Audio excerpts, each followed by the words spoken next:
तो welcome back जनाब इन Doom coding channel. जनाब हमारे CSS कोर्स के अंतर्गत आज है लेक्चर नंबर 13 और जनाब आज के दिन हम लोग टेक्स्ट से रिलेटेड सारी प्रॉपर्टीज़ के बारे में जानने वाले हैं कि कौन कौन सी प्रॉपर्टीज CSS के अंदर यूज़ होती हैं। तो चलिए अपनी वीडियो को स्टार्ट करते हैं बिना समय गवाए। तो वेलकम बैक जनाब, अब आज हम लोग समझने वाले हैं यहाँ पर टेक्स्ट से रिलेटेड सारे प्रॉपर्टीज़ के बारे में। अब जनाब मैं एज्यूम कर रहा हूँ कि आपको HTML अच्छे से आ गई है और आप CSS ये सीख रहे हैं, लाइन बाय लाइन हमारा कोर्स चल रहा है। अगर आप कोई नए पर्सन है, नए व्यूअर है जो आए हैं, तो आप चाहे तो पूरा कोर्स देख सकते हैं, लिंक डिस्क्रिप्शन में मिल जाएगी। नहीं तो अगर आप पर्टिकुलर सिर्फ इस वीडियो को देखना चाहते हैं तो इस वीडियो में भी आपके सारे डाउट क्लियर हो जाएंगे। आपने वीडियो पर क्लिक किया है तो सब टेक्स्ट की प्रॉपर्टीज आपको आ जाने वाली है। यहाँ पर क्या खुला हुआ है, फाइल है index.html नेम से, जिसकी ये HTML बॉयलर प्लेट खुली हुई है। ये आप जानते होंगे क्या होता है, इनर्शियल कोड है किसी भी वेब पेज को लिखने के लिए।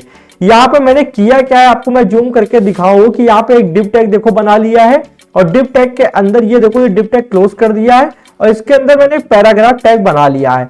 और पैराग्राफ टैग के अंदर अगर मैं आपको दिखाऊं तो ये डमी टेक्स्ट, मतलब कोई जो जिसका मतलब नहीं बनता है, एक टेक्स्ट लिख लिया नॉर्मल सा। इस टेक्स्ट का कुछ अर्थ नहीं है, इससे सिर्फ मैं आपको टेक्स्ट की सारी रिलेटेड प्रॉपर्टीज दिखाने वाला हूं उस पर अप्लाई करके। तो यहाँ पे एक डमी टेक्स्ट लिख लिया है लॉरेम इप्सम से, ठीक है। तो आप कुछ भी यहाँ पे लिख सकते हो, इंग्लिश का कोई भी टेक्स्ट लिख सकते हो, ठीक है। अब हम लोग आते हैं style.css वाली फाइल पे। तो अगर आप इतना जानते हो कि इसको कनेक्ट कैसे किया जाता है तो हो सकता है CSS थोड़ी आपको मालूम हो, नहीं तो मैं आपको बता दूं। ये लिंक टैग है, लिंक टैग की मदद से आप एक एक्सटर्नल फाइल को कनेक्ट कर लो। यहाँ पे आपको फाइल का नाम देना होता है हाइपर रेफरेंस में, तो मैंने नाम दे दिया style.css और ये फाइल बना रखी है style.css वाली, ठीक है।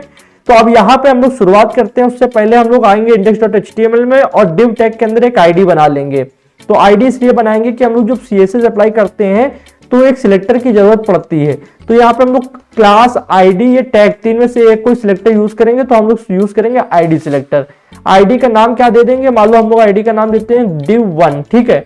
और आते हैं यहाँ पे और आईडी सिलेक्टर के लिए करना क्या होगा, हैश लगाना होगा, ठीक है। तो मैं आपको थोड़ा जूम भी करके दिखाऊं, ये मैंने यहाँ पे हैश लगाया यहाँ पे और लिखा div1, ठीक। कर्ली ब्रैकेट ओपन किया जाएगा, कर्ली ब्रैकेट ओपन करने के बाद एंटर दबाएंगे, ठीक है।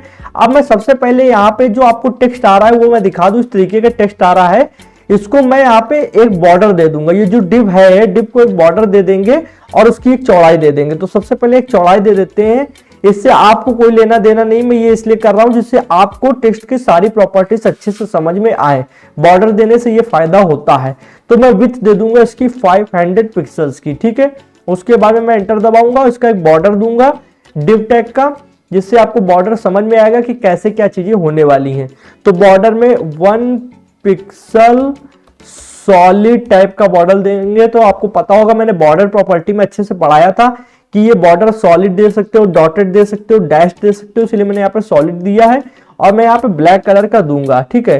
तो ब्लैक कलर का दे देते हैं बॉर्डर, आप किसी भी कलर का दे सकते हो, ठीक है। बाकी यहाँ पे आज हम लोग मेन फोकस करने वाले हैं टेक्स्ट से रिलेटेड सारी प्रॉपर्टीज के बारे में। तो अब आए यहाँ पे जनाब, इसको रन किया तो यहाँ पे मैंने बॉर्डर दे रखा है div1 देना चाहिए, div नहीं div1, ठीक है। तो यहाँ पे इसको रन किया तो अब एक देखो बॉर्डर बन चुका है ब्लैक कलर का, आप देख सकते हो मेरे कर्सर पे। और इसकी एक विड्थ भी आ गई, चौड़ाई भी आ गई, जो कि 500 पिक्सल्स की है, ओके। अब यहाँ पे हम लोग सबसे पहले टेक्स्ट की प्रॉपर्टी की बात कर लेते हैं कि टेक्स्ट को कलर कैसे दिया जाता है। तो आई होप आपने इतने सारे CSS के मेरे लेक्चर देख रखे हैं तो आप शायद जानते होंगे, फिर भी मैं आपको बता दूं, आपको कुछ नहीं करना है, सिर्फ कलर लिखना है। और कलर आपको अमेरिकन वर्ड में लिखना है, COLOR वाला। अगर आप यहाँ U लगा दोगे, जैसे इंडिया में U लगाया जाता है कलर की स्पेलिंग में, तो गलत हो जाएगा। तो स्पेलिंग पे ध्यान दो, COLOR, ठीक है। और कलर कोई सा भी हम लोग यहाँ पे दे दें, मान लो हम लोग इसको ब्राउन दे देते हैं कलर, तो देखो यहाँ पे रन करने पे ये ब्राउन कलर का आने लगा। तो ये देखो, मैं इसको थोड़ा जूम भी करके दिखाऊं तो इस तरीके का ये ब्राउन कलर का आ रहा है, ठीक है। तो इस तरीके से हम लोगों ने इसको एक कलर देना सीख लिया। अब हम लोग समझते हैं कि जैसे कि ये टेक्स्ट है, देख लो तो ये लेफ्ट साइड से जुड़ा हुआ आ रहा है, इस साइड से। मेरा कर्सर को बस आपको ध्यान से देखना होता है कि लेफ्ट साइड से जुड़ा हुआ टेक्स्ट आ रहा है, ठीक है। तो मैं इसको चाहता हूं कि ये राइट साइड से आए, इस साइड से चिपका हुआ आए, ठीक है। जिसको हम लोग कौन सी प्रॉपर्टी से देंगे, टेक्स्ट अलाइन प्रॉपर्टी से। तो इसका नाम होता है टेक्स्ट अलाइन। तो आपको इस तरीके लिखना है TXT टेक्स्ट, फिर बीच में हाइफन मतलब माइनस का निशान लगाना है, लिखना अलाइन और कॉलन का निशान लगाकर इसमें क्या क्या होता है देखो, लेफ्ट राइट टॉप, जस्टिफाई, ये होती है प्रॉपर्टी, ठीक है। तो लेफ्ट में तो ऑलरेडी देखो ये पहले से आ रहा है इधर, तो लेफ्ट से कोई हमको लेना देना नहीं, हम लोग राइट करके देखते हैं। तो यहाँ पे हम लोग ने दे दिया इसको राइट, ठीक है। मैंने जैसे इसको राइट दिया तो ये देखो ये राइट साइड से आने लगा। मैं इसको थोड़ा सा जूम करूं तो ये देखो राइट साइड से आने लगी, ठीक है। ये पहले लेफ्ट साइड से आ रही थी, अब राइट में आने लगी। अब अगर मैं इसको सेंटर पे लाना चाहूं तो ये सेंटर पे आ जाएगी। तो सेंटर पे लाने के लिए क्या करना होगा, देखो यहाँ पे राइट हटाएंगे और यहाँ पे लिखेंगे सेंटर। सेंटर लिखने के बाद यहाँ पे ये देखो ये सेंटर पे आ गई, ठीक। सेंटर पे आने के बाद एक प्रॉपर्टी और होती है जस्टिफाई। उसमें क्या होता है, ये अपनी पूरी विड्थ कवर करती है। तो जस्टिफाई मैंने किया, यहाँ पे इसको लगाया और इसको रन किया। तो देखो जस्टिफाई से क्या है, ये लाइन टू लाइन पूरा अपनी विड्थ को कवर कर रही है। पूरा पहले एक लाइन यहाँ से स्टार्ट हुई, पूरी अपनी इतनी यहाँ तक विड्थ को कवर किया, फिर पूरी लाइन स्टार्ट हुई। इस तरीके ये जस्टिफाई में होता है। आप अगर न्यूज़पेपर वगैरह पढ़ते हैं या फिर कोई ऐसा पैराग्राफ पढ़ते हैं यहाँ पे बुक वगैरह होती है तो उसमें इसी तरीके से लिखा हुआ होता है, ठीक है। तो ये थी हमारी टेक्स्ट अलाइन प्रॉपर्टी। अब आप थोड़ा एज्यूम करो कि अभी तो ये इंग्लिश में सब लिखा हुआ है, अगर आप उर्दू रिलेटेड कोई वेबसाइट बना रहे हो जहां पर उर्दू न्यूज़पेपर या उर्दू आर्टिकल पोस्ट करना चाहते हो, तो होता क्या है कि जब हम लोग इंग्लिश लिखें या मेनली हिंदी लिखें तो होता क्या है, हम लोग लेफ्ट से स्टार्ट करते हैं लिखना। जैसे कि लॉरेम लिखेंगे तो पहले LOREUM, ठीक है, लॉरेम। इस तरीके हिंदी में भी इसी तरीके लेफ्ट से राइट में जाते हैं। पर जो उर्दू और काफी सारी अरेबिक लैंग्वेज होती है उसमें होता क्या है कि राइट से इस तरीके राइट से लेफ्ट में लिखा जाता है। तो राइट से लेफ्ट में पढ़ा भी जाता है। तो उसके लिए आप क्या करोगे, अगर टेक्स्ट को आपको राइट से लेफ्ट के लिए करना हो तो यहाँ पे आएंगे और यहाँ पे आने के बाद में एक होता है डायरेक्शन करके प्रॉपर्टी का नाम। तो हम लोग यहाँ पे दे देते हैं डायरेक्शन, और डायरेक्शन देने के बाद में मैंने यहाँ पे कर दिया डायरेक्शन में मान लो RTL, ठीक है। RTL करने से क्या होगा, ये देखो इस तरीके से आने लगी, राइट टू लेफ्ट लिख के आने लगी। ये थी आपकी डायरेक्शन में RTL प्रॉपर्टी। ये उर्दू और अरेबिक लैंग्वेजेस के लिए होती हैं, ठीक है। तो ये RTL है और LTR आपको करना नहीं क्योंकि LTR अपनी आप ही आती है। तो ये थी डायरेक्शन प्रॉपर्टी। ये हम लोग ज्यादातर यूज नहीं करते हैं, कोई काम की नहीं होती इसलिए यूज नहीं की जाती है। उसके बाद में मैं नेक्स्ट आता हूं। नेक्स्ट है आपकी टेक्स्ट ट्रांसफॉर्म करके एक प्रॉपर्टी का नाम होता है। जैसा कि यहाँ पे आप देख लो टेक्स्ट, तो इसमें कुछ पहला लेटर देखो आपको कैपिटल है, बाकी सब स्मॉल में आ रहा है, ठीक है। तो ये स्मॉल में जो आ रहा है मैं इसको पूरा कैपिटल करना चाहता हूँ कि जितना भी है ये सब पूरा कैपिटल पूरा आए, फुल साइज में कैपिटल में आए। तो उसके लिए करना क्या होगा, यहाँ पे आएंगे और यहाँ पे प्रॉपर्टी टेक्स्ट, पहले आपको लिखना है टेक्स्ट, फिर हाइफन का निशान और उसके बाद ट्रांसफॉर्म, ठीक है। टेक्स्ट ट्रांसफॉर्म लिखना है कॉलन का निशान लगाकर। अगर हम लोग सबसे पहले यहाँ पे डालेंगे अपर साइज, अपर केस, सॉरी अपर साइज नहीं अपर केस डालेंगे। अपर केस डालने के बाद में अगर हम लोग इसको रन करते हैं तो देखो सारे टेक्स्ट जो है वो अपर केस में आने लगे, मतलब सभी कैपिटल लेटर में आ रहे हैं, ठीक है। कैपिटल लेटर में आ रहे हैं। अगर हम लोग इसी चीज को यहाँ पे देखें, फिर से इसको नॉर्मल कर देते हैं, अपर केस को यहाँ से हटा दें और जो हमारा नॉर्मल टेक्स्ट था उसको देखें तो वहां पे देखो पहला लेटर देखो कैपिटल आ रहा है और बाकी स्मॉल आ रहे हैं। पहला कैपिटल ये देखो जैसे C कैपिटल में आ रहा है, A कैपिटल में आ रहा है, D आपका कैपिटल में आ रहा है। तो ये सब कैपिटल में आ रहा है। तो मैं चाहता हूं कि कोई भी कैपिटल में ना आए, सब स्मॉल में आए, ठीक है, सब चीजें स्मॉल में आए। तो वो कैसे पॉसिबल होगा, तो उसको पॉसिबल करने के लिए हम लोगों को करना होगा यहाँ पे लोअर केस का यूज। तो मैं यहाँ पे जैसे LO लिखता हूं तो ये मुझे सजेशन दे देता है लोअर केस लिखने का, और ये देखो मैंने कर दिया। अब ये पूरा लोअर केस में आ रहा है, कोई भी वर्ड सॉरी कोई भी लेटर आपको कैपिटल में नहीं मिलेगा और कोई भी वर्ड तो कैपिटल में मिलने ही नहीं है। अगर अब मैं चाहता हूं कि जैसे कि ये पहला लेटर जो होता है हर वर्ड का वो कैपिटल में आए, बाकी सब स्मॉल में आए, मतलब जैसा कि एक तरीके से हम लोग लिखते हैं कि फर्स्ट लेटर जो होता है वो कैपिटल में बाकी स्मॉल में, फर्स्ट लेटर कैपिटल में बाकी स्मॉल में। तो हम लोग इसके लिए कैपिटलाइज करके एक प्रॉपर्टी होती है उसका यूज करेंगे। तो यहाँ पे हम लोग जाएंगे, इसको हटाएंगे, लिखेंगे कैपिटलाइज, ठीक है, कैपिटलाइज, इसको यूज कर लिया। तो देखो फर्स्ट लेटर आपका कैपिटल आ रहा है, बाकी सब स्मॉल में आ रहा है। तो इस तरीके हम लोग यूज करते हैं टेक्स्ट ट्रांसफॉर्म प्रॉपर्टी का, ठीक है। तो ये थी आपकी टेक्स्ट ट्रांसफॉर्म। अब मैं इसको हटा देता हूं। चलिए अब नेक्स्ट प्रॉपर्टी पे हम लोग आते हैं। नेक्स्ट प्रॉपर्टी है हमारी लाइन हाइट।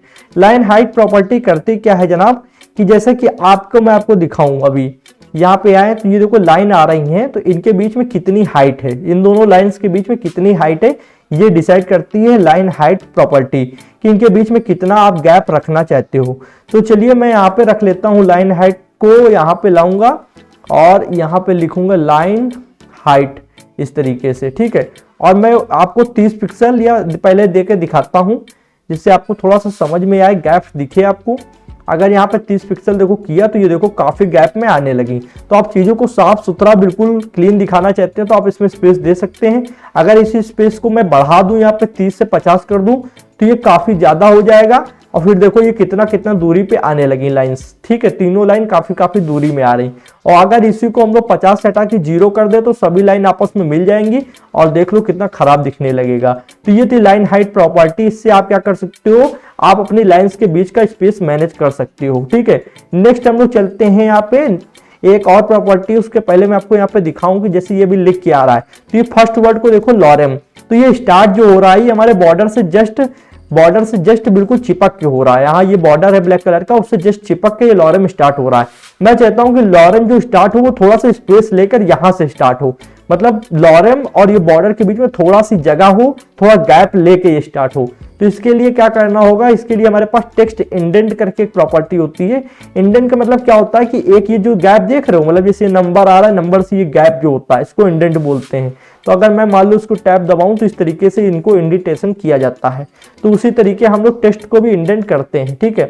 तो इंडेंट करने के लिए यहाँ पे क्या करना होगा, प्रॉपर्टी यहाँ पे पहले हम लोग लिखेंगे टेक्स्ट इंडेंट, तो TXT टेक्स्ट और उसके बाद में इंडेंट, ये प्रॉपर्टी यूज की। इसमें क्या होगा कि मान लो मैं डालता हूं जैसे 50 पिक्सल, तो होगा क्या दिखाता हूं, 50 पिक्सल, तो ये 50 पिक्सल दूरी बना लेगा बॉर्डर से। और देखो ये 50 पिक्सल की दूरी बनाने के बाद लॉरेम यहाँ से स्टार्ट हो रहा है। तो ये गैप हम लोग कभी कभी देते हैं जहां पे हम लोगों को उचित समझ में आता है। तो 50 पिक्सल की दूरी बढ़ गई क्योंकि हम लोग ने 50 पिक्सल टेक्स्ट इंडेंट की वैल्यू में दिया था। अब नेक्स्ट प्रॉपर्टी में होगा क्या कि हम लोग जैसे ये कुछ भी लिख रहे हैं तो ये वर्ड के बीच में ये लेटर्स हैं, जैसे ये पूरा वर्ड है तो ये लेटर है DOLOR, तो ये लेटर के बीच में हम लोग यहाँ पे स्पेस बढ़ाना चाहें। जैसे डॉलर जो लिखा हुआ है ये थोड़े से स्पेस में आए, सारे वर्ड जो हैं इनके लेटर्स स्पेस मैनेज करें इनका। मतलब कुल मिला के कहने का है कि जो हमारी पूरा सेंटेंस है, सेंटेंस के जो वर्ड है और वर्ड के जो लेटर्स हैं, लेटर्स के बीच में कैसे स्पेस को बढ़ाया या घटाया जा सकता है। तो उसके लिए हम लोग करेंगे क्या, सबसे पहले टेक्स्ट इंडेंट वाली प्रॉपर्टी को हटाते हैं। हटाने के बाद में यहाँ पे हम लोग लिखेंगे यहाँ पे लेटर स्पेसिंग, ठीक है। तो लेटर स्पेसिंग लिखने के बाद में यहाँ पे अब लेटर स्पेसिंग लिखा, ठीक है। अब मान लो सबसे पहले यहाँ पे हम दे देते हैं 10 पिक्सल, 10 पिक्सल मैंने दिया, ठीक है। 10 पिक्सल दिया तो नहीं जाएगा, बहुत ज्यादा होता है, पर मैं इसलिए दे रहा हूं कि आपको काफी गैप समझ में आए, अंतर समझ में आए। तो देखो एक एक वर्ड के लेटर के बीच में कितना कितना गैप आ गया है, लॉरेम के बीच में कितना गैप आया, इप्सम के बीच में कितना गैप, डॉलर के बीच में कितना गैप। जनरली अगर आपको देना ही है तो 3 से 4 के बीच में 2 तो बहुत है, मालूम मैं यहाँ पे 3 दे देता हूँ तब भी काफी है आपके लिए। देखो इतना इतना आ रहा है, तो आपको वैसे देने की कोई जरूरत होती नहीं, पर अगर आपको स्पेस मैनेज करना है तो यहाँ पे जैसे 1 दे दिया तो 1 देखो यहाँ पे ठीक ठाक दिखेगा ऐसे दिखने में। तो जब टेक्स्ट के पर्टिकुलर लेटर के बीच में आपको स्पेस बढ़ाना हो तो हम लोग कौन सी प्रॉपर्टी का यूज करते हैं, हम लोग यूज करते हैं लेटर स्पेसिंग प्रॉपर्टी का। चलिए नेक्स्ट प्रॉपर्टी को समझते हैं। लेटर स्पेसिंग जैसा था वैसा सेम एक और प्रॉपर्टी मैं बताने जा रहा हूं, उसमें हम लोग वर्ड के बीच में स्पेस बनाते हैं। जैसे कि 2 वर्ड लिखे, जैसे कि ये एमिट लिखा हुआ है और एक ये वर्ड लिखा हुआ है, ठीक है। तो इन दोनों के बीच में मैं ये स्पेस बनाऊंगा, ठीक है। जैसे ये एलिट लिखा हुआ है, ये हैरम लिखा हुआ है, इनके बीच में जो ये स्पेस है इसको कैसे बढ़ाएं, ये वर्ड्स जो लिखे हुए हैं पूरे सेंटेंस में इनके बीच में कैसे स्पेस बढ़ाएं।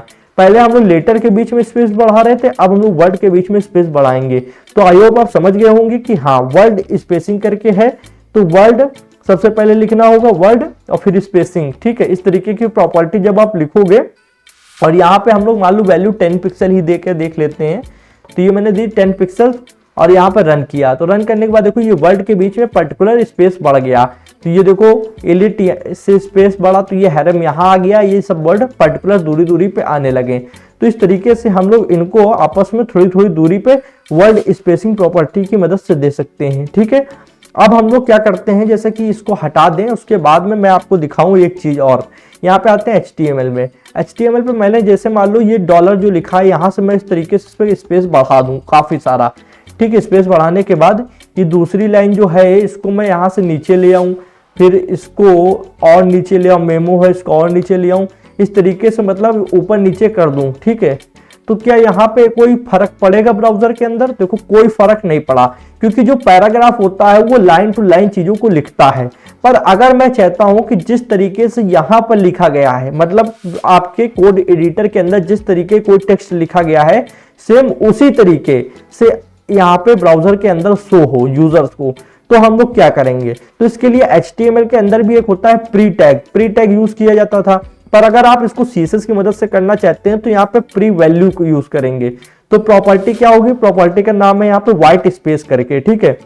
तो व्हाइट स्पेस नहीं करेंगे यहाँ पे, हाँ व्हाइट स्पेस करेंगे, व्हाइट स्पेस ही करेंगे, ठीक है। व्हाइट स्पेस किया, व्हाइट स्पेस करने के बाद में हम चीजों को करेंगे क्या? यहाँ पे पहले लिखेंगे प्री कर दिया, प्री करने के बाद में इसको रन किया तो देखो जिस तरीके हम लोगों ने यहाँ पे नोटपैड में, यहाँ पे HTML में देखो जिस तरीके चीजों को लिखा है सेम उसी तरीके ब्राउजर पे शो हो रही है। देखो हम लोग ने यहाँ पे स्पेस बढ़ाया हुआ है, ये देखो दोनों के बीच में स्पेस बढ़ाया हुआ है, तो देखो यहाँ पे भी स्पेस बढ़ा हुआ दिख रहा है। हम लोग ने यहाँ से लाइन को तोड़ दिया है, तो यहाँ से इसमें भी देखो लाइन टूटी हुई दिख रही है। तो ये थी हमारी कौन सी प्रॉपर्टी? ये थी हमारी यहाँ पे व्हाइट स्पेस प्रॉपर्टी। इसमें देखो प्री था, अब एक होता है नो रैप करके, तो नो रैप भी मैं आपको बता देता हूँ। नो रैप बताने के लिए यहाँ पे जो मैंने इस टेक्स्ट को बिगाड़ दिया है, इसको मैं साइज को सही कर लेता हूँ और उतनी देर के लिए वीडियो को पॉज कर देता हूँ। ओके, तो मैंने यहाँ पे इसको मेंटेन कर दिया है। अब मैं आपको दिखाता हूँ कि किस तरीके से हम लोग यहाँ पे जो हमारी दूसरी यहाँ पे वैल्यू है उसको कैसे यूज करते हैं। तो सबसे पहले देख लो इस तरीके से यहाँ पे अभी आ रहा है, अभी देखो हम लोग ने इसको सीधा कर दिया। अब मैं चाहता हूँ यहाँ पे आऊंगा और यहाँ प्री हटा के मैं यहाँ पे कर दूंगा नो रैप, प्री हटाऊंगा और कर दूंगा नो रैप। नो रैप से क्या होगा कि ये लाइन को आप चाहे जितना फोल्ड कर लो वो फोल्ड नहीं होगी, सिंगल लाइन के अंदर आएगी, ठीक है। तो ये ऑटोमेटिक भी होती है, पर हम लोग यहाँ पे इसको लिख देते हैं नो रैप, NOWRAP, ठीक है, NOWRAP, ठीक। हम लोग ने इसको रन किया। अब क्या होगा कि ये बिल्कुल एक सीध में आएगा, ठीक है। इसको बिल्कुल भले ये लाइन को आपको आगे ले जाना पड़े, ये वर्ड रैप नहीं होगा, मतलब मुड़ेगा नहीं, बिल्कुल एक सीध में आएगा। आपको ब्राउजर से इसको इस तरीके से नीचे देखो ये लाइन बन के आ रही है, इस तरीके से ऐसे करके देखना होगा इस तरीके से, पर ये लाइन टूटेगी नहीं, सीधे बिल्कुल आएगी एक सीध पे। तो ये थी हमारी नो रैप करके वैल्यू। ओके, अब हम लोग नेक्स्ट पे आते हैं। नेक्स्ट है हमारी वर्ड रैप करके प्रॉपर्टी। तो वर्ड रैप वाली प्रॉपर्टी में हम लोग करेंगे क्या? सबसे पहले इसको हटा देते हैं और यहाँ पे जो ऊपर स्पेस विथ हम लोग ने दी है 500, इसमें हम लोग को कम करना होगा 200। तब हम लोग नेक्स्ट जो प्रॉपर्टी है हमारी वर्ड रैप, इसको समझ पाएंगे। तो वर्ड रैप प्रॉपर्टी में क्या है अभी मैं आपको दिखाऊं तो देखो इस तरीके से आ रहा है, ठीक है। इस तरीके से मैंने इसकी विथ को कम कर दिया। अब मैं पर्टिकुलर किसी वर्ड को, जैसे कि ये लिखा है एडिप्सिंग करके जो वर्ड लिखा हुआ है, तो इसको मैं बढ़ा देता हूँ, साइज को बढ़ा देता हूँ, इसके साइज को और बढ़ा देता हूँ, ठीक है। तो मान लो मैं यहाँ पे कुछ ऐसे वैसा लिख दूं या फिर कुछ ऐसा लिख दूं, डूम कोडिंग लिख दूं, ठीक है, कुछ भी यहाँ पे लिख दूं और इस वर्ड को काफी बड़ा बना दूं, ठीक है, और अपना नाम भी लिख दूं, ठीक है। इस तरीके से मैंने इस वर्ड को काफी बड़ा बना दिया। अब मैं अगर दिखाऊं तो ये देखो ये जो वर्ड है पर्टिकुलर, ये देखो ये बॉर्डर से बाहर जा रहा है। तो मैं चाहता हूं कि ये पूरा वर्ड पर्टिकुलर बॉर्डर के बाहर ना जाए, इसी के अंदर ही आ जाए, भले इसको नीचे आना पड़े पर ये अंदर आ जाए। तो ये कैसे होगा? कुल मिला के मेरा मिशन है कि ये वर्ड है पूरा पर्टिकुलर बड़ा सा वर्ड है, ये मेरे बॉर्डर के बाहर ना जाए। तो इसके लिए हम लोग style.css पे आएंगे और style.css पे आने के बाद मैं यहाँ पे एक प्रॉपर्टी यूज करूंगा वर्ड रैप करके, और वर्ड रैप यूज करने के बाद में यहाँ पे मैं दे दूंगा ब्रेक डाउन, ठीक है, ब्रेक डाउन नहीं, ब्रेक वर्ड। और यहाँ पे इसको रन करूंगा। रन करने के बाद में ये देखो ये जो वर्ड है पर्टिकुलर ये नीचे आ गया है, ये देखो यहाँ नीचे आ गया इस जगह तक, पर ये बाहर नहीं गया। तो इस तरीके से हम वर्ड को फोल्ड कर सकते हैं। जैसे पर्टिकुलर ये हरम लिखा हुआ, अगर ये बड़ा वर्ड होता तो हम इसको तोड़ के नीचे ले आते हैं, पर ये किसी भी तरीके से मैं इसको बॉर्डर के बाहर न जाने देता। तो इससे ये किस तरीके हो पा रहा है, ये हमारी वर्ड रैप प्रॉपर्टी में अगर हम लोग ब्रेक डाउन वैल्यू यूज करते हैं तो हो पा रहा है, ठीक है। अब मैं इसको हटा लेता हूं और हटाने के बाद में क्या करता हूं, इसको कर देता हूं साइज को नॉर्मल 500 पिक्सल्स। ओके, अब हम लोग क्या करेंगे, यहाँ पे आएंगे थोड़ी देर के लिए और यहाँ पे हम लोग को एक नया पैराग्राफ जनाब बनाना पड़ेगा। मैं नेक्स्ट जो प्रॉपर्टी बताने जा रहा हूं उसका नाम है टेक्स्ट शैडो। और टेक्स्ट शैडो बताने के लिए इतना बड़ा पैराग्राफ नहीं लगेगा, उसके लिए हम लोग छोटा सा पैराग्राफ लेंगे और इसको हम लोग कर देते हैं कंट्रोल करके कमेंट। कमेंट से क्या होगा कि ये कोड रन नहीं होगा और यहाँ एक नया पैराग्राफ बनाएंगे। नए पैराग्राफ में मैं मान लो सिर्फ इतना लिखता हूँ, शुभम पांडे। ठीक है, मैंने ये लिखा शुभम पांडे और यहाँ पैराग्राफ के अंदर एक आईडी दे देंगे। ठीक है, आईडी का नाम मैं को दे देता हूँ SHD दे देता हूँ शैडो। ठीक है, SHD और यहाँ पे आऊँगा और ये जो स्पेस है इसको थोड़ा सा कम करूँगा और एक नई आईडी ओपन करूँगा, नई आईडी सिलेक्ट करूँगा। तो सिलेक्टर होगा आईडी सिलेक्टर, हैश लगाया, आईडी क्या दी थी SHD। ठीक है, SHD दी थी और कर्ली ब्रैकेट ओपन करेंगे। कर्ली ब्रैकेट ओपन करने के बाद में अभी अगर मैं दिखाऊं तो ये पैराग्राफ जो आ रहा है ये इतना आ रहा है। मैं इसके टेक्स्ट को साइज को बढ़ा देता हूं थोड़ा सा। ठीक है, तो मैं यहाँ पे फॉन्ट साइज बढ़ाऊंगा, टेक्स्ट साइज नहीं होता, फॉन्ट साइज बढ़ा दूंगा और लार्ज कर दूंगा। तो ये देखो, एक सेकेंड, लार्ज करने के बाद भी ये नहीं आया, आईडी SHD। तो यहाँ पे लार्ज हटाकर हम लोग डायरेक्ट पिक्सल्स में इसको दे देते हैं। मैंने दे दिया 50 पिक्सल। ठीक है, सॉरी 50 पिक्सल। ठीक, अब मैं इसको रन करूँ तो मैंने इसके फॉन्ट के साइज को क्यों बढ़ाया है अब समझते हैं। ये जो पर्टिकुलर एक वर्ड आ रहा है मैं इसकी शैडो बनाना चाहता हूँ। ठीक है, जैसे आपने बहुत जगह अगर कहीं ग्राफिक डिजाइनिंग की हो तो आपने देखा होगा कि शैडो कैसे बनाई जाती है। तो वहां तो आपको UI मिलता है, यहाँ पे हम लोग कोड की मदद से शैडो बनाएंगे। ठीक है, तो उसके लिए यहीं पे आएंगे, इसको नीचे एंटर दबाएंगे और एंटर दबाने के बाद में यहाँ पे एक प्रॉपर्टी है टेक्स्ट शैडो। टेक्स्ट शैडो का जब यूज करेंगे, ठीक है, तो अब यहाँ पे जो वैल्यू दे रहा हूँ वो समझिएगा। सबसे पहले जो वैल्यू दी जाती है, थोड़ा सा मैं कंट्रोल करके इसके साइज को बढ़ाऊंगा। अब मैं जो सबसे पहले वैल्यू दूंगा 5 पिक्सल, ये होती है हॉरिजेंटल वैल्यू। हॉरिजेंटल मतलब चौड़ाई में, जिस तरीके आपके लैपटॉप की स्क्रीन है हॉरिजेंटली उस तरीके। ठीक है, उसके बाद में जो वैल्यू देते हैं वो देते हैं वर्टिकली, मतलब वर्टिकली लंबाई में कितनी शैडो होनी चाहिए, मतलब लंबाई मतलब ऊपर नीचे कितनी शैडो होनी चाहिए। ठीक है, फिर उसके बाद जो वैल्यू देते हैं वो देते हैं कि कितना ब्लर हो, ब्लरनेस कितनी रखनी है। ठीक है, तो मान लो मैं रखता हूँ 6 पिक्सल। ठीक है, 6 पिक्सल ब्लर रखा मैंने और उसके बाद में मान लो मैं यहाँ पे 6 पिक्सल ब्लर रखने के बाद में मैं यहाँ पे कलर दूंगा। तो कलर मान लो मैंने यहाँ पे रेड दे दिया। ठीक है, थोड़ी देर के लिए रेड दे दिया, ब्लू दे दिया, ग्रीन दे दिया, कुछ भी देख लूँ, मैंने रेड दिया। तो पर्टिकुलर वर्ड की देखो शैडो आ रही है। अब ये देखो इस साइड देखो, ये जो ये लेफ्ट राइट में आ रही है इसको हम लोग यहाँ से डिसाइड कर सकते हैं फर्स्ट वाले से। मैंने मान लो 5 को हटाकर यहाँ पे ये 2 कर देता हूँ। ठीक है, 2 किया तो अब देखो इस तरीके से ये राइट में चली गई। ठीक है, अगर मैं इसको यहाँ पे फिर 7 कर देता हूँ हटाकर तो ये देखना राइट में आ जाएगी, लेफ्ट राइट में। इस तरीके लेफ्ट राइट हम लोग कर सकते हैं। ठीक है, तो अब बगल में जो है इससे ऊपर नीचे किया जा सकता है कि शैडो को हम लोग कितना ऊपर नीचे करना चाहते हैं। मान लो मैं ये जो 10 है इसको माइनस में भी दे सकता हूँ, तो -10 दे दूंगा तो होगा क्या, आप खुद देखो यहाँ पे ये ऊपर चला जाएगा। ठीक है, तो आपको अगर ऊपर शैडो देनी है अपर साइड में तो माइनस में वैल्यू दे सकते हो। ठीक है, फिर ये जो थर्ड वाली वैल्यू मैंने दिलाई है, मैंने कहा इससे ब्लर होता है।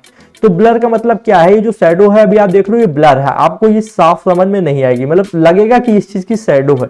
पर अगर हम लोग खुदा ना खास्ता यहाँ पे 1 दे दें, ठीक है, दे दे 1 पिक्सल, तो अब देखो आप कितना खराब लग रहा है। ये पूरा टेक्स्ट है और टेक्स्ट की पूरी शैडो डार्क साफ समझ में आ रही है। तो इस तरीके जब हम लोग इसकी शैडो देते हैं तो हम लोग 1 2 नहीं देते, कम से कम निम्नम यहाँ पे 6 से 7 देते हैं, या फिर उससे आप ऊपर अपने हिसाब से दे सकते हो। मैं 6 से 7 देता हूं तो ये समझ में आता है कि हाँ एक शैडो है। ठीक है, तो ऊपर नीचे करना है तो ऊपर नीचे करने के लिए आपको ये वर्टिकली जो आपने यहाँ पे सेकंड नंबर पे वैल्यू दी इससे मैनेज होगा, और लेफ्ट राइट हॉरिजेंटली मैनेज करना है तो ये फर्स्ट वाली वैल्यू से मैनेज होगा।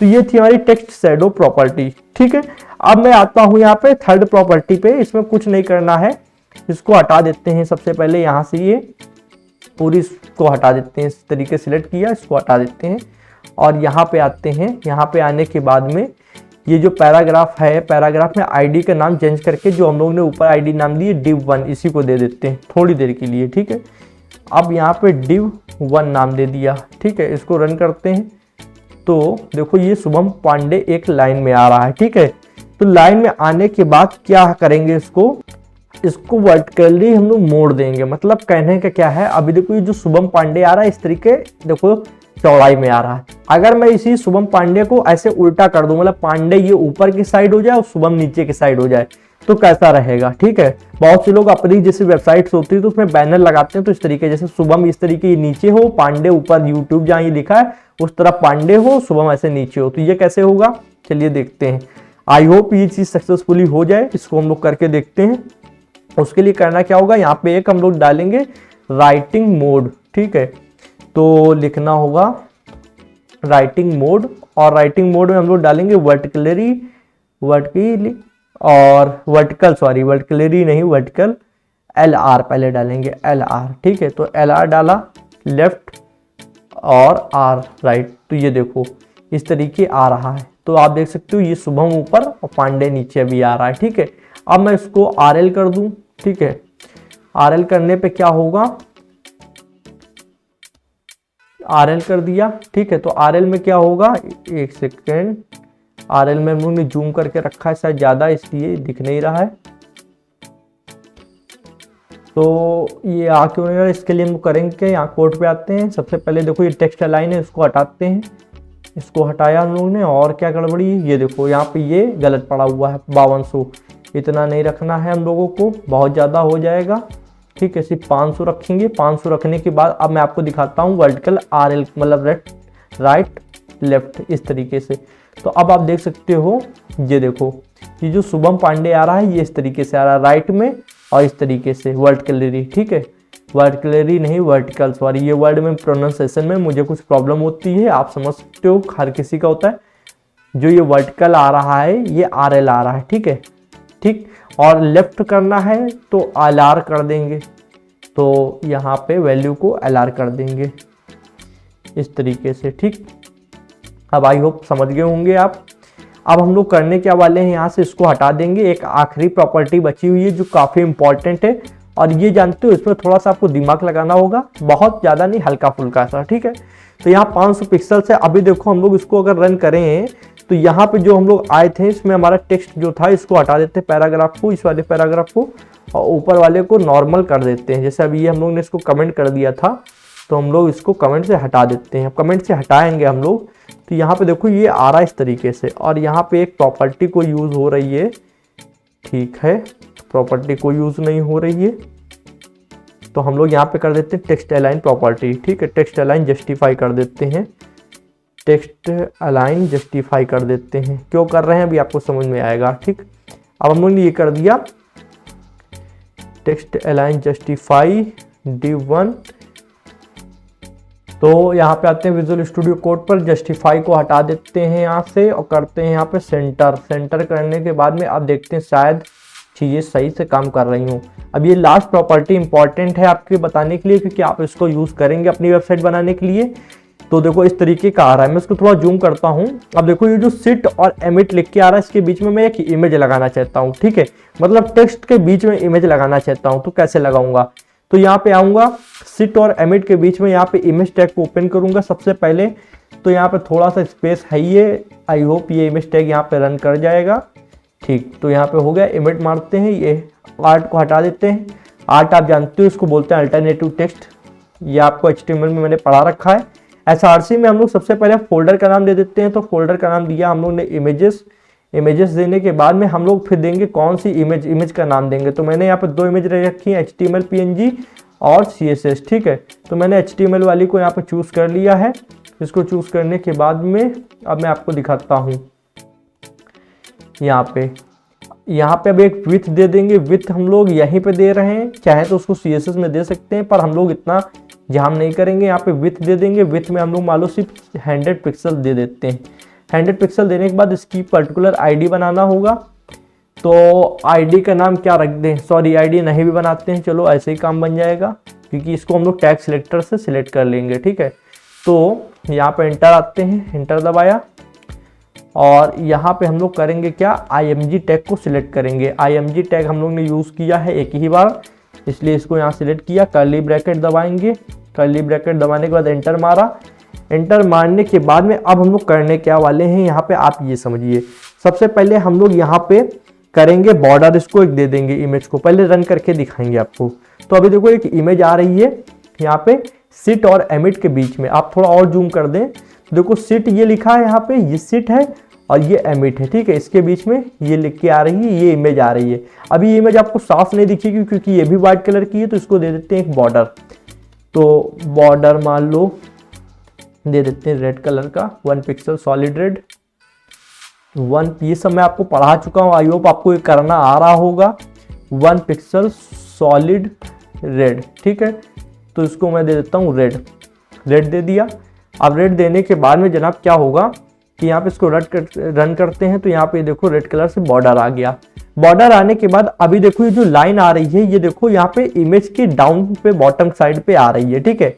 और ये इधर वाली लाइन भी बॉटम साइड में आ रही है। मैं चाहता हूँ ये लाइन जो है ये ऊपर आए, इमेज के बिल्कुल जस्ट बगल में और ऊपर साइड में, ये दोनों मतलब ये वाली लाइन पूरी, ये जो पूरी एक लाइन है ये जस्ट ऊपर आए इमेज के। तो कैसे आएगी, इसके लिए आपको विजुअल स्टूडियो कोड में जाना है, style.css फाइल में जाना है और ये इमेज टैग के अंदर, ना कि आपके डिव टैग के अंदर। टेक्स्ट प्रॉपर्टी डिव टैग के अंदर नहीं यूज होगी, वो इमेज टैग के अंदर ही यूज होगी, क्योंकि हम लोग क्या करेंगे कि इमेज को ही यहाँ पे पूरी तरीके से CSS की मदद से प्रिसाइज करेंगे या फिर मैनेज करेंगे बोल सकते हैं, ठीक है। तो यहाँ पे प्रॉपर्टी होती है वर्टिकल अलाइन बोल के, तो वर्टिकल अलाइन करके प्रॉपर्टी यूज करेंगे इमेज टैग के अंदर। और हम लोग यहाँ पे सबसे पहले दे देंगे टॉप, ठीक है।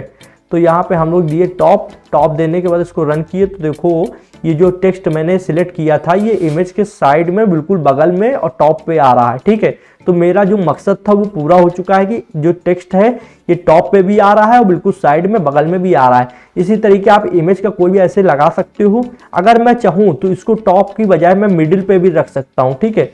मिडिल में कैसे रखेंगे चलिए मैं आपको बताता हूँ, मतलब ये इमेज के बिल्कुल सेंटर में मिडिल में, ठीक है। तो उसके लिए विजुअल स्टूडियो कोड पे आते हैं, टॉप की जगह हम लोग एक की यहाँ पे यूज करेंगे मिडिल, ठीक है। मिडिल यूज करने के बाद में इसको रन करेंगे, तो ये देखो जनाब अब ये इमेज के मिडिल में आ रहा है और बिल्कुल जस्ट बगल से आ रहा है। तो इस तरीके आप चीज़ों को कर सकते हैं, टेक्स्ट के बीच में आप इमेज को भी लगा सकते हैं। तो देखने में ये एक वेब पेज काफ़ी अब सुंदर लग रहा है। इसी तरीके आप CSS की विभिन्न प्रकार की प्रॉपर्टीज़ का यूज़ करके अलग अलग डिजाइनिंग कर सकते हो। लाइक आप बॉर्डर से बॉर्डर दे सकते हो, पैडिंग और मार्जिन, जैसे ये आपकी ये जो टेक्स्ट और बॉर्डर के बीच में पैडिंग है इसको मैनेज कर सकते हो, मार्जिन को मैनेज कर सकते हो। काफ़ी चीज़ें मैनेज करके अपने जो पूरा आपका वेब पेज है उसको बहुत ज़्यादा सुंदर बना सकते हो। अगर आपको आज की वीडियो मजा आया तो प्लीज़ एक लाइक करो, जिससे हमारा भी मोटिवेशन बढ़ता है जनाब। और अगर ऐसी और वीडियो चाहिए तो चैनल को कर लो सब्सक्राइब, बेल आइकन को प्रेस, जिससे आने वाले इंटरेस्टिंग कोडिंग वीडियोस और कोर्सेज की नोटिफिकेशन आप लोग को मिल जाएगी। आज की वीडियो में जनाब इतना ही था। Thanks for watching friends. जय हिंद, जय भारत।